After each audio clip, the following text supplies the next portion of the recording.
now turn our attention to your personal finances. Dr. Roger Guivolbe is CEO of Fair Money, personal finance and credit expert. Joins me now. Dr. Roger, good morning. Good morning, James. Look, this is a very serious day in which all sorts of aspects of our personal finances will come into focus, because inevitably when you have international markets wondering where to go next, our savings, our pensions, all these sorts of things can impact us. Meanwhile, some stories from you. And the first one, a very tragic story about what happens when funeral directors or a funeral director goes into liquidation.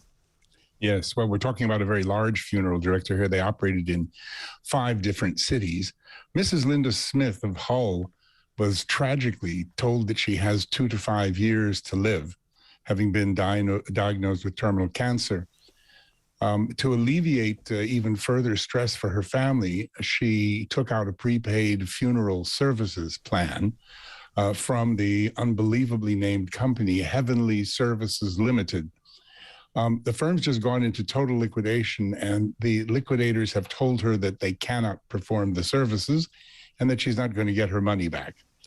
I would have thought that funeral services, James, were one of the few businesses that might not have been hit. I mean, might have even prospered a little bit during the recession, during the pandemic.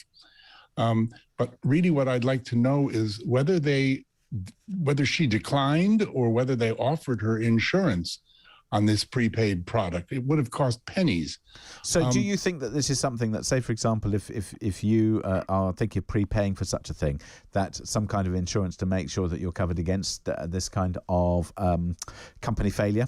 Yes, my recommendation, in fact, is that there be a law that anybody offering prepaid services or products to be delivered must offer an inexpensive insurance policy along with that. Okay, so on the front page of today's Daily Telegraph business section, mini production line grinds to a halt amid microchip shortage. They're not the first company, they won't be the last to talk about this. Even a chip on the shoulder will be good at this point, according to you. Look, this isn't going to abate anytime soon, is it? I don't think so. We've been struggling with this shortage of semiconductor chips for a year at least now, and there seems no sign of it going away. I know from personal experience, I've been trying to replace my decades-old iPad with a new one, and there isn't a single store I go into that has a decent iPad for sale. And even yesterday, the Oxford-based plant that produces minis shut down production. They say for just a week, James, but who knows? Used cars available for purchase right now continue to trade at large premiums above the sticker. Yeah, it's all about the used cars. And I guess, look, this market is going to continue to, I don't know, just perform in the most extraordinary manner. Just moving on just very quickly. So now, you're grumpy about elitism. I want to know, if somebody's failed their maths and their English GCSEs, how can they possibly continue their studies unless they go and pass their English and maths GCSEs? Well, I mean, they have to be people. I mean, what we're talking about here, of course, is this proposal by ministers to ban students who failed English and math from getting student loans.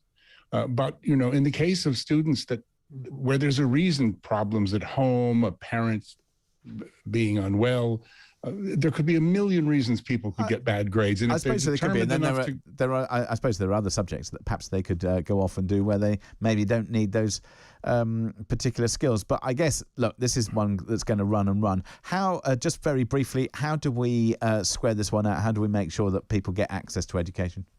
Well, on my LinkedIn site, I run polls all the time. And the poll on this one, starting yesterday, is running at about 78% of the people saying this is outrageous. I mean, you know, by all means, come and have a look at my site and you'll see the changing figures.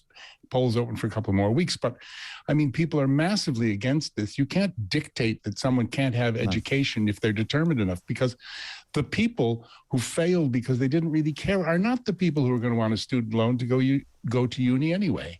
There we are. Dr. Roger Guivolbe, thank you very much indeed for joining us this morning. Roger is CEO of Fair Money and a personal finance and credit expert.